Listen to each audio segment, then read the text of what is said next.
Émotionnel ou rationnel, en accord ou à l'opposé. Les rencontres de l'heure. Francis, on avait fait tout un tollé au Québec là, après l'incendie du Vieux-Port de Montréal sur le fait qu'on allait contrôler les Airbnb, qu'on allait mieux surveiller toutes les pratiques qui sont autour de tout ça. Ben finalement, ça marche pas bien, hein? Ou pas, mais une chose est certaine, là, puis c'est un rapport de Statistique Canada là, qui a été publié la semaine dernière et étrangement a fait peu de vagues. Là, donc j'ai décidé d'en faire un petit papier dans le Journal de Montréal ce matin. L'étude de Statistique Canada, elle analyse essentiellement l'ensemble du parc là, locatif à court terme au Canada, qu'on associe en grande partie avec Airbnb. Il y a d'autres plateformes, là, VRBO là, et tout ça, mais grosso modo, donc il analyse ce type de logement-là. Et ce qui en conclut, Alex, c'est qu'il y a là-dedans, il y a plein de choses. Hein. Tu peux louer une chambre dans ton appartement sur Airbnb, comme tu le sais peut-être. Tu peux louer un shack dans le fond du bois, 3 saisons. Il y a des chalets de manière très légitime qui sont alloués. Donc, il y a un peu décortiqué ce qu'on retrouve sur le site d'Airbnb et d'autres sites similaires. Et ce qui en conclut, en fait, c'est que dans la plupart des agglomérations, la plupart des régions du Canada, c'est moins de 30% des listings, là, donc des inscriptions sur le site qui sont ce qu'on appelle des logements potentiels à long terme, c'est-à-dire des logements qui pourraient ultimement servir à loger une ou plusieurs personnes, une famille là, à long terme. Et donc, si tu regardes les chiffres là, en proportion de l'ensemble des logements, selon la ville, selon la région, dans la région de Gatineau, par exemple, c'est 0,26% de l'ensemble des logements. À Montréal, c'est un petit peu plus, 0,39%. Mais tu vois que c'est comme une fraction d'1% là, dans tous les cas. Et donc, ce qu'ils disent là, indirectement, évidemment, c'est Statistique Canada, mais sans trop vouloir se prononcer, c'est que même si on anéantissait ce modèle d'affaires-là, ce qui est pas très réaliste, sur mon avis, ça n'aurait aucun impact sur le prix du logement. Ce n'est pas là où il faut regarder pour régler la crise du logement. Et donc, je trouve que par rapport à l'ampleur médiatique et politique qu'on a donné à ces questions-là, le texte, le rapport de Statistique Canada vient un peu jeter un pavé dans la mare. Ce n'est pas le bon endroit où jeter notre intérêt, notre attention et nos énergies, ni comme médias, ni comme politiciens. Et donc, en ce qui me concerne, le dossier est comme clos. Là. C'est comme vraiment un rapport très important, là, à mon avis, dans ce domaine-là. Ouais, mais il reste encore les enjeux de sécurité, Francis. Là. Dans ce qui concernait le Vieux-Port, le logement était vraiment pas légal niveau sécurité incendie. 7 personnes qui sont mortes. Je pense qu'il y a quand même un besoin criant au Québec de resserrer juste les mesures de sécurité, juste la conformité des bâtiments à coup d'inspecteurs et à coup de visite, non? À ce titre-là, on est absolument d'accord, Alexandre. Mon point est que sur le plan économique, il n'y a pas grand-chose à voir de ce côté-là, mais tu as tout à fait raison. Puis rappelons qu'il n'y a pas si longtemps, plusieurs de ces plateformes-là étaient même exemptes de charger les taxes de vente. Donc déjà qu'on ait réintégré ça de manière légitime dans l'économie normale, rajoute à ça, oui, une couche importante d'enjeux là, de sécurité, avec des normes minimales et tout ça, absolument. Mais sur le point de vue, comme j'essaie d'avancer, économique, où certains voient dans le pool d'Airbnb le futur du logement au Canada ou au Québec, on fait fausse route. L'APCHQ, comme tu le sais, là, l'Association des professionnels en construction et habitation du Québec, estime qu'il manque 1,2 million d'unités au Québec. Il y a 7000 Airbnb.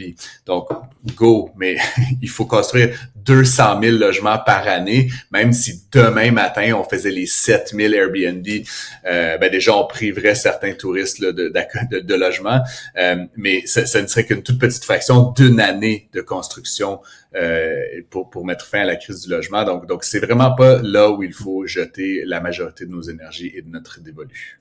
Ouais, on pourrait peut-être s'occuper, comme le disait notre collègue Marianne Bessette en début d'épisode, peut-être s'occuper des comme 800 quelques bâtiments à Montréal qui sont à l'abandon complètement, dans lesquels on fait plus rien, qui sont vides depuis des années, qui sont en décrépitude, puis dans lesquels on pourrait faire ça, hein, construire des logements, mais ça a l'air... dont une centaine appartiennent à la ville. J'aimerais te le faire remarquer. Nouveau, là, nos collègues chez Nouveau avaient fait un lourd reportage.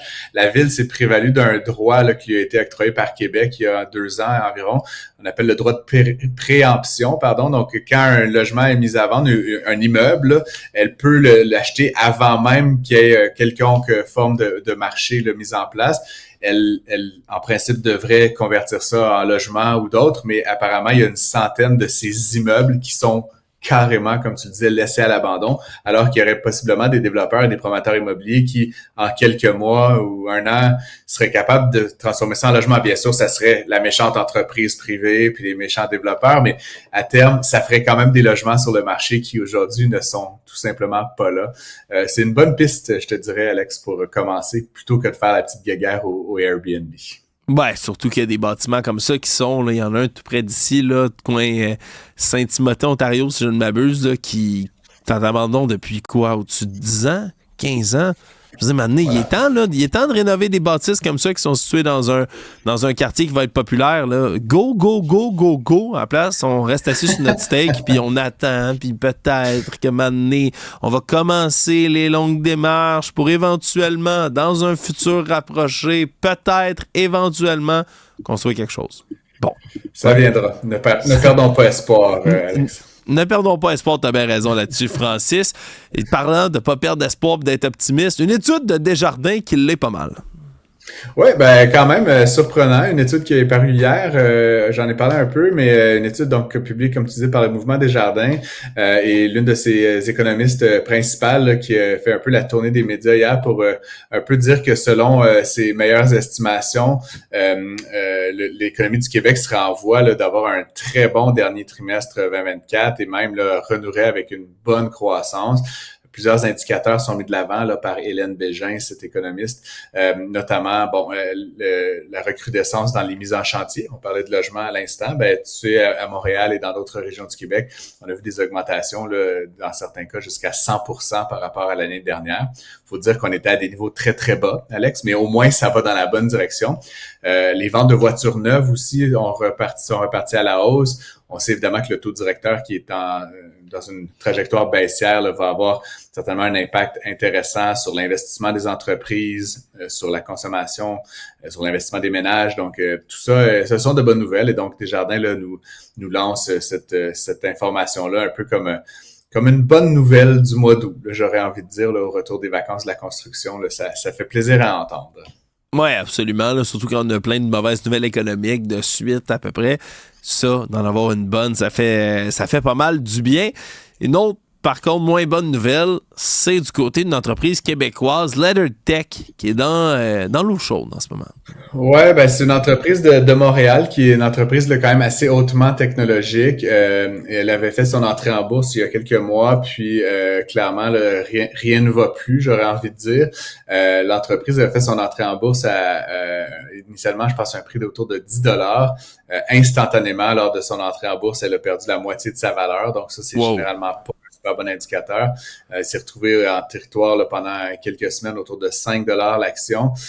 Et là, c'est un peu comme d'autres histoires là, dont je t'ai parlé ces derniers temps. Là, par exemple, Lion Électrique ou Taiga. Là, puis, on connaît un peu la trajectoire. Là, l'action valait 60 cents US là, ce matin. Par rapport à une entrée en bourse à 10$. Là, je te laisse faire le calcul, mais mettons que les investisseurs ils sont pas super contents. L'entreprise, évidemment, c'est, comme je le disais, c'est une entreprise technologique qui fabrique là, des modules qui vont permettre de la détection, là, donc notamment sur les véhicules. Je pense que l'idée, c'est de vendre le logiciel un peu par abonnement. Donc, éventuellement, s'ils pouvaient clore de nouvelles ventes, ça permettrait un flux de revenus, mais je pense que pour l'instant, l'entreprise n'a pas réussi à atteindre cet objectif-là. Ils perdent de l'argent, 17 millions de dollars au dernier trimestre. Et là, donc, le Nasdaq leur a mis une petite mise en garde parce qu'une action sous la barre des 1$, une valorisation inférieure à 17 millions de dollars au total, c'est pas suffisant pour être inscrit là, sur cet indice-là. Donc, il pourrait être exclu, puis ça leur ferait très mal. L'objectif d'être coté en bourse, c'était de faciliter la levée de fonds pour soutenir la croissance, mais à ce prix-là et dans ces conditions-là, je te dirais que c'est pas très intéressant. Donc, c'est dommage. Évidemment, on pense que peut-être Investissement Québec et d'autres acteurs pourraient venir soutenir l'entreprise là, avec l'injection de nouveaux fonds, mais c'est certain qu'il va falloir que l'entreprise monte patte blanche puis un plan pour sortir de ce marasme avant d'aller attirer de nouveaux capitaux. Puis pour les marchés, vite, Francis, avant qu'on se quitte, ça a l'air d'avoir repris pas mal, là, l'espèce de mini-récession tant crainte. On est passé à côté, finalement. Ouais, on en a brièvement parlé hier, mais oui, effectivement, là, tu sais, je rappelle rapidement, le Japon avait eu 2 très mauvaises journées, vendredi et lundi. La journée de mardi a été bien meilleure. On a repris pratiquement tout le terrain perdu lundi, là, donc après une perte de 12% de la valeur des indices lundi, le Nikkei 225 est remonté de 10%.